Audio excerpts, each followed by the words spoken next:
Tara Jacobson, Paperly People and Marketing Artfully, and it is a beautiful day here in Colorado, throwing lots of light on my video. But my house is beautiful, all clean, and no moving boxes and sold. So what a relief that is. So today we're going to be talking about the picking sheet, and that is for if you're buying things to sell them on eBay, on Etsy. I know that some people do this for Amazon. And I understand before you get started, this is for if you have a reasonable number of items. And I totally get that there are people who are buying 400 bottles of deodorant and then doing something. Then you're not going to want to use this. But for me, this is what I'm going to be using for picking. And I am a fabulously experienced seller with my whole 2 items I've done. But what I realized right away was that I have to have something that I can write down. So I made this for me, and hopefully it'll help you. So first off, I have up here picking sheet and then a space. I at first put category there because I have a feeling that once I get going, I'm going to have things that are, in my vintage postcards or vintage ads or something like that. But you could also put which store it is. So I also know that I'm going to put some things on eBay that are newer and maybe try to put some things on Etsy. And I am not going to be the kind of seller that tries to manage 2 sets of inventory. I am just going to have some things listed on Etsy and some things listed on eBay. So you need to use this sheet in the way that it works the best for you. And then I like to do things by month. That's just how I do them. So I want to know, that I got these things is how it'll work in what month I sourced them. Okay, so then this is the item. I'm going to put what it is. So for me, I listed a pocketbook. I wrote down what kind of pocketbook it was. Location is for when you have a good system of filing, and I've been following a gal named Gladys, and she has a great system for filing. She's on the YouTube, so look up Gladys in eBay, and I'm sure you'll find her. But so if you have it in the garage, if you have it in a box, so she labels her boxes, so it could be box number 20. If it is in different locations, storage shed, something like that, if it's a big item. So that's for me to know where I have it.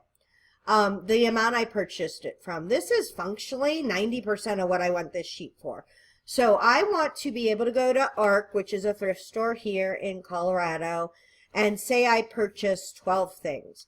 I want to be able to put the purchase price, the purchase date, and where I sourced it from, because I want to know what the good things are. Now, because even though I'm just a new eBay lister, I am a seasoned Etsy seller.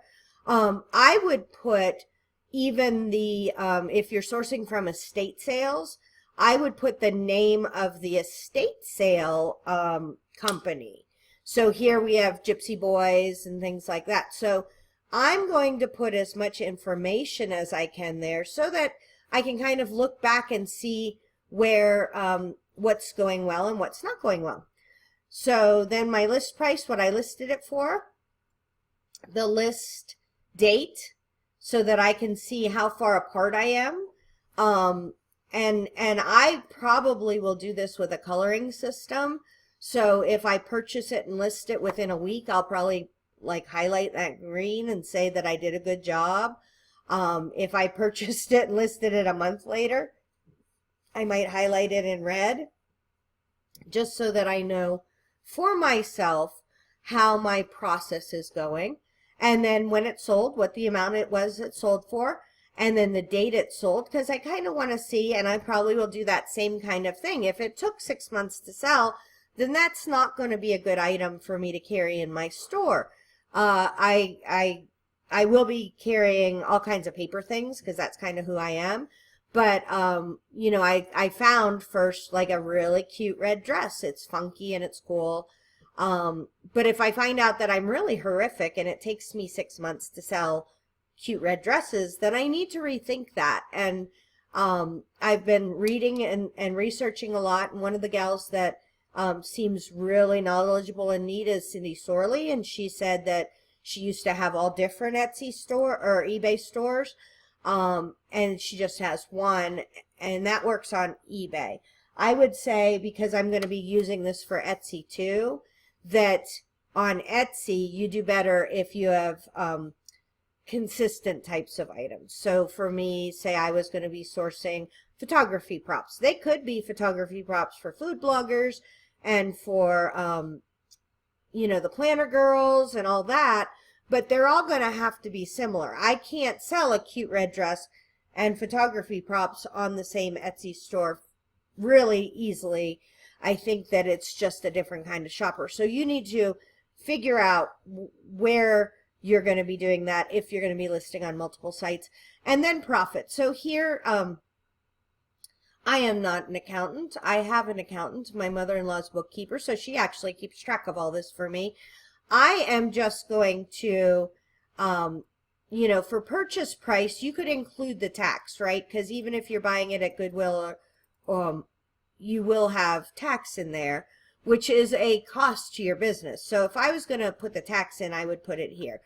I'm not using this for my accounting system. I am using this so that I can get an idea of if I purchase something for $5.99 and it sells and the fees are, you know, it sells for 20 bucks and the fees are $5, let's say, between shipping and fees and whatever, then I've made, let's make this $5. $5, $20, I've made $15 profit, and I can kind of just at a glance see, yeah, that was a good thing to do. If I bought it for $3 and I made $18 profit, then that's a really good thing. And I will probably highlight these also with, you know, do I think I did a good job or not? Now, one thing I do know is it's a numbers game, right? And so I would not base a decision about listing something on one bad sale. Like say I on one of the Facebook groups today, I saw like an 80s jacket. It was big and puffy and denim, and then it had inlays, and like for me that's totally funky. I love it. I think it's amazing. And so I may get that. I may be willing to pay 20 bucks to get that, thinking I can sell it for 60, and may come to find out that only I live in the 80s still. So those are the kinds of things I'm just going to try to get an idea from. Like I said, if you're doing this as a, you know, on a giant store, it probably won't be the best system. But I also have another eBay listing sheet and a Etsy listing sheet that are more in depth. So those would be more for if you're going to, you know, really have one sheet for each item and have all the information and things like that. This is more for, and do the SEO research for either site. This is more for just my knowing how much I cost to source things and where they're coming from and you know, what kind of the sold value was. So hopefully that helps. I hope you like it. If you do, email me, Tara@marketingartfully.com, or also if you have any questions. Thanks.